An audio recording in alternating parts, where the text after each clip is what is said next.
BYU football wins at Boise State, snapping a 4-game slide. We're talking about that. And we're also looking ahead. BYU basketball begins their season tonight inside the Marriott Center against Colby Lee and the Idaho State Bengals. You are Locked On Cougars, your daily podcast on the BYU Cougars, part of the Locked On Podcast Network. Your team every day.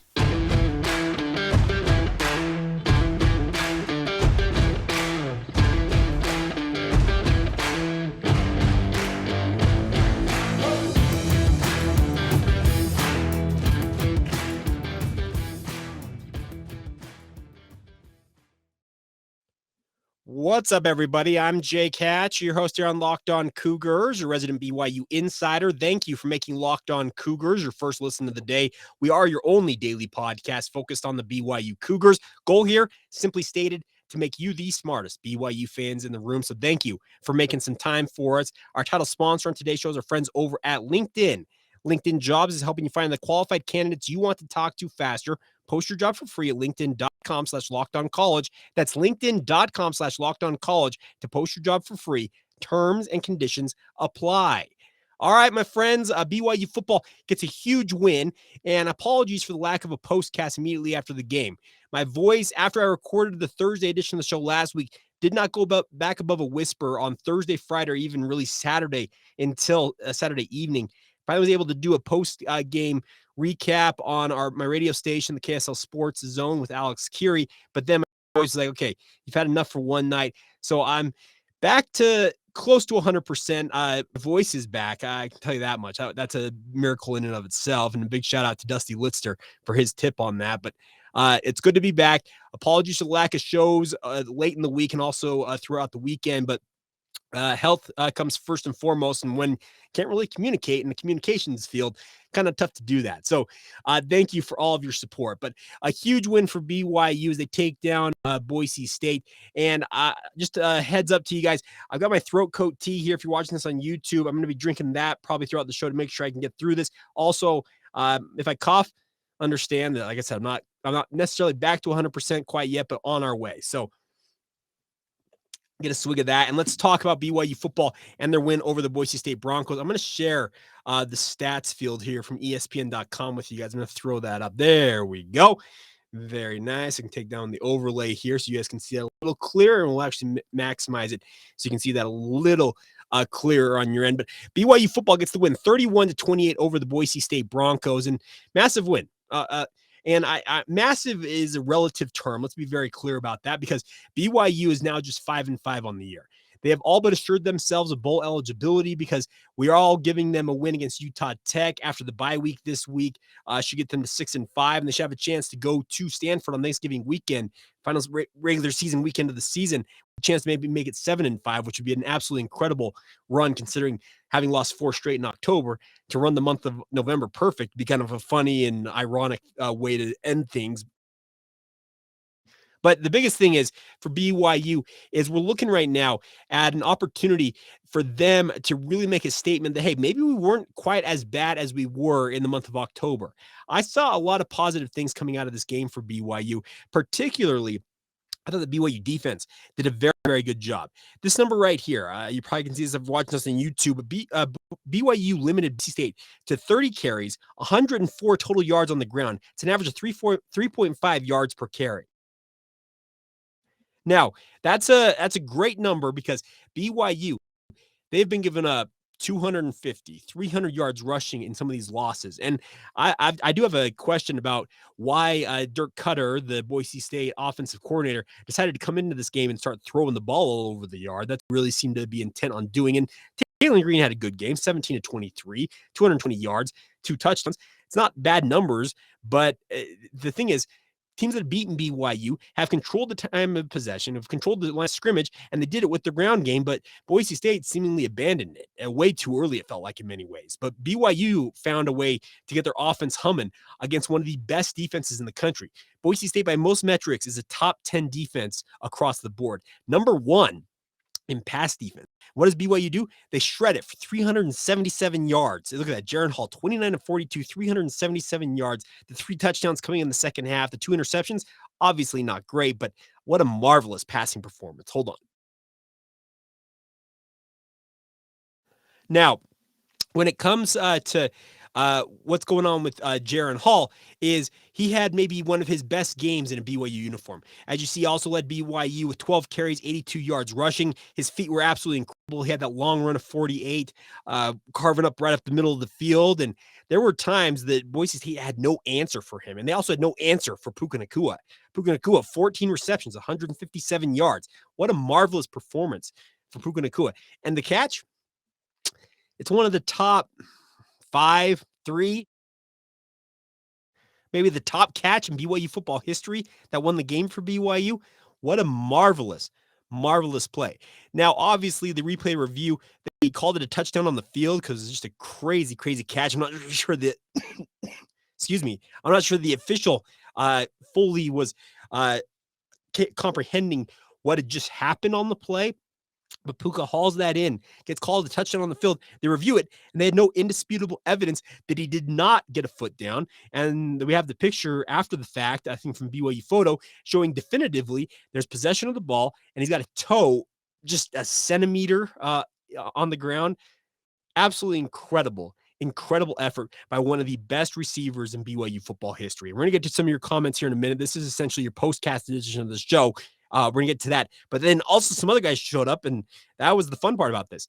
Hinckley Ropati, as you see right here, 3 receptions, 82 yards, had that 148-yard touchdown for BYU. What a marvelous play that was. And that's the thing about this is guys showed up in different spots for BYU in this game. And you needed them to, because a lot of bodies were injured for BYU. A lot of BYU was beat up. Guys like Gunnar Romney unable to play in this game. There was offensive line issues. Kingsley Suamataia unavailable. Campbell Barrington, he has a hand injury. I think is going to end his season potentially. So there's just a lot going on with BYU. And on the defense, they weren't 100%. The linebacking core has been frankly decimated to a large degree just with injuries right now. Got some defensive linemen back, some of them playing on pitch counts, got Gabe Summers and Lorenzo Fauatea, but they needed guys to step up in multiple instances, and that's exactly what they got. You needed that from this BYU squad. BYU needed a bounce-back win. That's exactly what they got in this game, and that showed me that BYU, they still got some fight to them. That's the thing about this. This is a squad that has not mailed in the season. They very easily could have. They very easily could have said, you know what? It's been fun. We tried some things, but you know what? We're done with this. But that's the thing about this. They never yielded. They just kept battling. On the defensive side of the football, Keenan Peely and Ben Bywater led the way with 6 tackles apiece. Tyler Batty had one of his better performances in BYU uniform statistics-wise. 5 total tackles, had that fumble recovery after Keenan Peely strip-sacked Taylon Green in the second half of that game. That was in the second half. That was the end of the first half, but really good performances from multiple guys when you needed them to step up in multiple instances. And that's the mark of a team that refuses to give in. I really liked what I saw from these guys in this matchup. Now, is BYU going to get back to a national ranking anytime soon? No, they're 5-5. That ship sailed 3-4 weeks ago. But the thing is, BYU is showing some fight, and they're showing some backbone and some resolve and the ability to say, you know what we're going to do? We're going to go out and we're going to prove to everybody that we still can play football. We are beat up. We're dealing with multiple issues. There's likely coaching changes coming in the offseason. There's a lot of turmoil with BYU, at least there was, and I'm sure there still is some, even with the win for BYU in this game. But what they did is they went out and proved to everybody that, hey, we can still play ball and we can still get things done. And I that's the one thing about this is with BYU, I was very impressed is that they did not show up to Boise saying, you know what, we don't win here traditionally. The place that we've always kind of struggled at, we don't have a chance in this. No, they walked in like they owned the place and said, you know what, we can win this game. And they went out and did it. And did it take some crazy plays and a darn near miracle on 4th down to throw a fade, which, by the way, great catch. I still hate throwing the end zone fade. Honestly, I ban the end zone fade from the BYU playbook, ban it from college football. I just don't necessarily love that play in that instance, but it worked out this time. So, hats off to Puka Nacua, hats off to BYU on the win. That's big time for them to get that victory. But now you have a bye week to get yourself a little bit healthy. Had this bye week come, 3-4 weeks ago when it's typically supposed to come, you're supposed to have a bye week, like kind of mid-season point for a football program. Maybe things look a little different for BYU, but the biggest thing right now is they have a week now to recuperate, and they could end up, in theory, right now, if they play this same way, at least through this stanza of the season, 7-5 is not out of the realm of possibility, folks. I really think that they could make that type of a run here, but obviously they're going to have to remember the standard, the level that they played at against Boise State and do that, because it felt like after the Baylor win, they had a drop off. And guess what that caused? It caused uneven performances, ultimately a 4-game losing streak. And they finally rediscovered some of that magic in this game against Boise State. They cannot afford to lose that magic once again. Do you expect maybe a little bit of a fall off because of Utah Tech? Maybe to a degree, because Utah Tech is an FCS program, but you still got to play ball. You still got to go out there and handle your business. And that's the thing about this. Stanford, they're not going to be thinking, you know what, BYU deserves this. No, it's not a meritocracy. There's no moral victories or losses in college football. You either win or you lose. Plain and simple. That's just how things go in this sport. But I think BYU, they're trending the right way right now, at least through this game. And they needed to win in the worst possible way. It didn't matter how it came.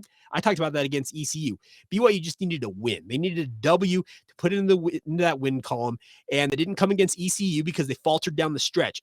This game against Boise State, I think they learned from ECU and said, okay, we got to play a full 4 quarters. We played about 3.5 last week against ECU and ultimately paid the price in that one. We got to go out there and play all 60 minutes of this game. That's what they did against Boise State. They hung with it the entire game. Defense, offense, and special teams. Did they have their issues? Absolutely. But the thing is, BYU competed as a team more cohesively, more, more of a collective effort in this game than we've seen in many, many weeks. And that was very, very fun to see and very, very impressive from the Cougars. Now, when it comes to your guys' comments, we're going to get to those here in just a moment. First, though, we need to get a word in on our friends over at LinkedIn. Let me pull that up here. I got to get off of the overlay here with Boise State. I think I'd be a little more good with things going on in technology with this, but apparently I'm not. But our good friends over at LinkedIn, these days, every new potential hire can feel like a high stakes wager for your small business. You want to be 100% certain that you have access to the best qualified candidates available. That's why you have to check out LinkedIn Jobs. LinkedIn Jobs is helping find the right people for your team faster and for free. The best part is LinkedIn Jobs is allowing you to post your job for free, and then you can put the add your job and the hashtag hiring frame to your LinkedIn profile, which helps spread the word that you are hiring. They feature simple tools like screening questions, making it easy to focus on the candidates with just the right skills and experience, so you can quickly prioritize who you'd like to interview and hire. It's why small businesses are rating LinkedIn Jobs #1 in delivering quality hires versus leading competitors. The best part is LinkedIn Jobs is helping you find the qualified candidates that you want to talk to faster. Post your job for free at linkedin.com/lockedoncollege. That's once again, linkedin.com/lockedoncollege. Post that job for free. Terms and conditions apply. Also brought to you today by our friends over at UCCU. Absolutely love this company. I've been banking with them my entire life. I can speak directly to what UCCU is doing for our listeners. They're offering right now a 15-month savings certificate with an incredibly high APY of 4.00%. The best part is you can jump up to an even higher rate of return anytime during the life of your certificate. That's the best part about this. We all know the interest rates and everything, inflation are both on the rise, and we've all noticed that. The best part is you want to build your savings at this time with those raising rates. That's what these savings certificates are doing from UCCU. Savings accounts typically come with unlimited deposits and withdrawals, but a savings certificate, you make just one deposit, then let your money grow and grow and grow with a fixed rate of return that's much higher than the standard savings account. And the best part is, once again, you can kick it up one time if those rates continue to climb during the life of that savings certificate. It's absolutely incredible, my friends. You can start a savings certificate for as low as $500, making this an awesome opportunity for every type of saver, both big or small. So check it out, my friends. Right now, open a UCCU savings certificate. You can do it online, over the phone, or just stop by any UCCU branch. But remember, this offer is only for a limited time. Visit uccu.com to learn more. Get that savings certificate started today. It's an APY of 4.00%, 15 months. Visit uccu.com to learn more to get started right away today. That's UCCU. Love where you bank. All right. Time now for you guys to have your say on all things Boise State. We're going to get that here momentarily for you guys. But the biggest thing for BYU, not for BYU, for you as a sports fan out there, let me be very clear about this, is that you guys need to check out the Locked On Sports Today podcast. It's absolutely marvelous. I listen to it every morning on my way into my radio job because it catches me up on some of the stories that I may have missed the night before. And trust me, I try and stay on top of everything when it comes to the sports world. But even for a guy like me that I'm literally paid to read and write, talk about this every single day, I just can't stay on top of it sometimes. That's where Locked On Sports Today comes in, and you guys can check that out free and available wherever you get your podcast. All right, just pulled this up. Here is the mentions here on Locked On Cougars on Twitter. Threw it out on social media after the game against Boise State for our postcast. It is your time to shine here as we talk about your guys' reaction to the game. Daniel Haslam, this team has heart. What a game. Completely agree, Daniel. It was really good. Blair Red, Pula, I think he meant Puka, obviously, is the most talented wide receiver who's ever played at BYU. Now, some guys like, Austin Collie, Todd Watkins, Eric Drage, Glenn Kozlowski, these guys would have an argument in that conversation, but Puka, man for man, he's right up there. Landon Sorensen has been 84 years acting like BYU hadn't won in a minute. And it's true, they hadn't won in a minute. Nick Chadwick, if I see Katoa one more time on 4th and short, I'm going to give up my fandom. Rapati was fun to watch, run with tenacity. And let's talk about Hinckley Rapati for 1 minute here. A lot of you out there, I'm probably going to see it here at some point in here, saying that Hinckley, why hasn't he been playing more? I don't know the answer to that. I know that when he showed up from his junior college, Cerritos Junior College is where he was playing before he got to BYU. The first week he got to BYU as a junior college transfer, he tore his ACL. Took him some time to recuperate from that. His first touch against Notre Dame this year, BYU gave him a shot, put him in that game. He fumbled it. And when you fumble on your very first touch of a game, coaches aren't going to take to that kindly. And that's probably been a reason why he's been not as trustworthy as other guys, but he got his opportunity in this game and he made the most of it. Those screen plays, the screen design from Aaron Roderick, and obviously the execution has to go with it, was absolutely masterful. It was really, really good to see. Bay Cougar fan says, Puka saved our bacon again. He did save BYU's bacon because that ability to haul in that football being interfered with, initially having it essentially be broken up, and then still having the determination, the concentration to stay with it and catch that ball. Absolutely incredible. Andrew, UT NBA fan, says Kalani has the D playing better. Still not great, but miles better. Super proud this team responded with grit. I would agree. BYU, the defense, you're seeing the Kalani Sitake effect on BYU's defense right now. Is it a perfect defense? Absolutely not. They struggled in this game. They nearly lost it, but they made plays when they needed to, and that's the impressive part. This was not the defenses that we've seen earlier on the season. It's a defense that's starting to show some things. Corey Post, BYU finally contained the run. They did. 3.5 yards per carry is absolutely incredible. Jason Gifford, assignment defense is way better with edge contain. I would agree. The contain element for BYU's defense, I'm planning on going back to rewatch this game, get you some thoughts on that on tomorrow's podcast. But the contain just live was much, much better. BYU was not over pursuing as much. They were staying in their lanes, staying on the outside, keeping that leverage where they could really attack guys trying to bounce it to the outside. It was a much improved product in that regard. David Hatch, I'm glad for the win. Team finally played with heart the whole game. Even if they had lost, I feel like they really put in everything they had. I hope the bye week gives everybody some much needed rest. They do need that rest. There's no if, and, or but about it. Really, really good to see. Q here, disbelief. I can understand that because that catch, what a catch. What a play. What a game for BYU. What a win. Dodger BYU fan, BYU's running back screen with the eye emoji. Like I'm keeping an eye on it. It was a very, very good screen. And the best part is BYU's offensive line had one of their better performances in months for BYU in this game. Has it lived up to its expectations? No. The offensive line, frankly, I think Clark Barrington, when I have him on the show this week, I'm 100% certain on when that's going to happen. I think he would agree with you that the offensive line has not necessarily lived up to the hype and the expectations for them. But the biggest thing is BYU had one of the better performances across the board as a team, and that's what you needed in a game like this. JT Lamoureux can tell BYU really wanted that win. So many things went against them, including themselves, but they dug deep and took the W. Clearly lots of things to improve on, but winning does make everything better. I've learned not to take any win for granted because it's hard to win. It's actually a very, very good point from JT Lamoureux. Winning football games is not easy, my friends. We may have been thinking that, they can do this in their sleep, but really they can't. That's the thing about this is BYU has done a really good job. Mojo said, I sent it via DM, but Puka is him. I agree with you. Mojo, I'll get to his DM here in a minute. Preston and Corinne Arnold, just incredibly proud of the team. The last 2 weeks, the team finally looks like they have fight and are improving. The defense and offense both played well enough to win 38-28 in my book. Obviously, he thought the touchdown from Penny right before the end of the first half should have counted. Sorry, if you're hearing these pauses, I'm muting while I'm coughing so I don't gross you guys out either watching and or listening to this. But let's talk about the Lopini Katoa deal with that touchdown. The fact that they do not have a camera on the goal line in every college football game at this point, it's abysmal. FS2 should be ashamed of themselves because I think that he was in. Watching the replays, the angles that I was able to see, it looked like he was in, but they just did not apparently have the angles to overturn it.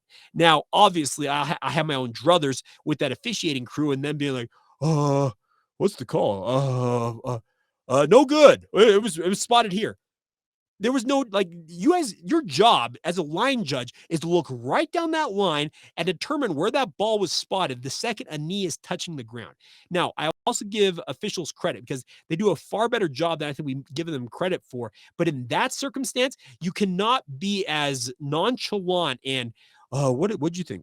You can't have that. You've got to be definitive in those moments because those are critical game-defying moments for game-defining moments. You cannot afford to have circumstances like that where you're left wondering, well, what's the call going to be? Like you just can't have that. So that's the thing about this is it was a really, really good win for BYU. Casey Phillinson enjoyed the W. Feels good to be to win on that horrible blue turf. Puka is just next level, and next year we'll be playing on Sundays. Rapati did some good things as well. Defense did what it had to do to get a win. Is there work still to be done? Absolutely, yes, but thank goodness for a bye week, and they do need that bye week. There's no doubt about that. Alex Beach, the team showed a lot of heart, overcoming a couple of mistakes. Glad they pulled out the win. Scroll up here. We'll get through some more of these comments here before we move along here. Let's see. BYU 4 Trey, a playoff bogey. The defense finally put together a good game. Think if Klein was running it all season long. Jaron Hall is finally healthy. How does the season if Jaron isn't injured going into the Notre Dame game? And WTF hasn't Rapati gotten more carries? He's clearly the best running back. Now, I'll say this, BYU 4 Trey. I don't think Rapati is the best running back BYU's got. If he was, I think the coaches would have clearly been playing him all along. But in that circumstance, in this game, he was a huge help. And that was really, really good to see. He also finished this off saying, is the defensive line finally getting healthy? I think they're getting there. They're not necessarily 100% yet, but they're on their way. Puka is just the GOAT at wide receiver, speaking of the greatest of all time. And then really appreciate BYU's fight this season. They've been through a lot and kept pushing. I really wish we could be more supportive. I really wish we could have been more supportive during the losing streak. Let me just say this. Fan is short for fanatic. You know what? When your team's not winning, nobody's happy. The players aren't happy, coaches aren't happy, administrators aren't happy, spouses aren't happy, family's not happy, fans aren't happy. You can be more supportive, sure, but let's also understand it's human nature.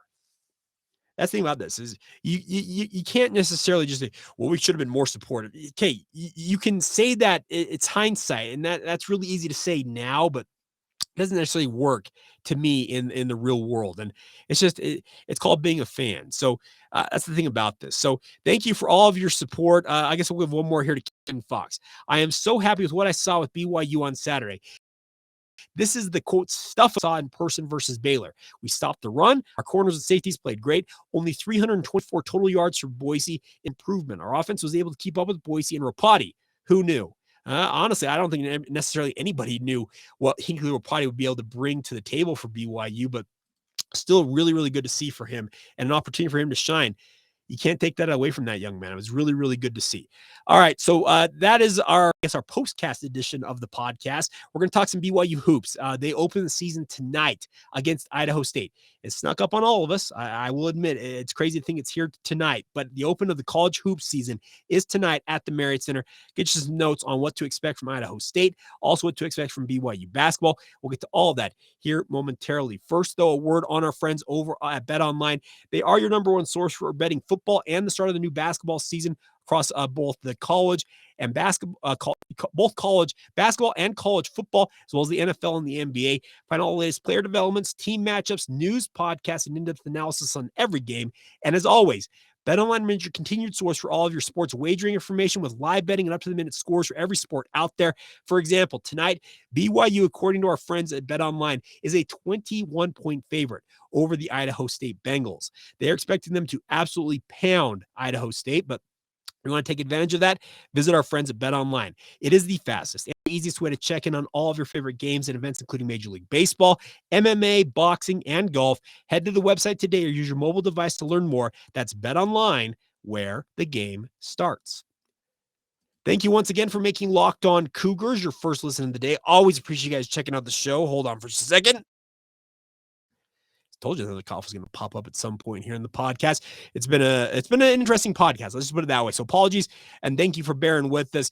Voice, it sounds, trust me, infinitely better. It's not 100% quite yet, but thank you for sticking with me during this show. It was a bit of an adventure. I'm not sure I was going to be able to get through it, but we're nearly there. So let's talk a little BYU basketball now. Now, the Cougars are in action tonight at the Marriott Center. It's Monday night, a family home evening, if you will, at the Marriott Center. Take your family and friends and get out and support the Cougars. They open the season against the Idaho State Bengals. And outside of one former player coming back with Idaho State in Kobe Lee, who is playing he's saying it might be his senior year, but he has 2 years of eligibility remaining somehow. He went and worked for a year for Murdoch and Linden, the Murdoch Auto team over there. I don't know how he has 2 years of eligibility, but I don't even try to argue with how eligibility is working these days with COVID and all that stuff. So the biggest thing about this is Kobe Lee comes back to BYU with Idaho State.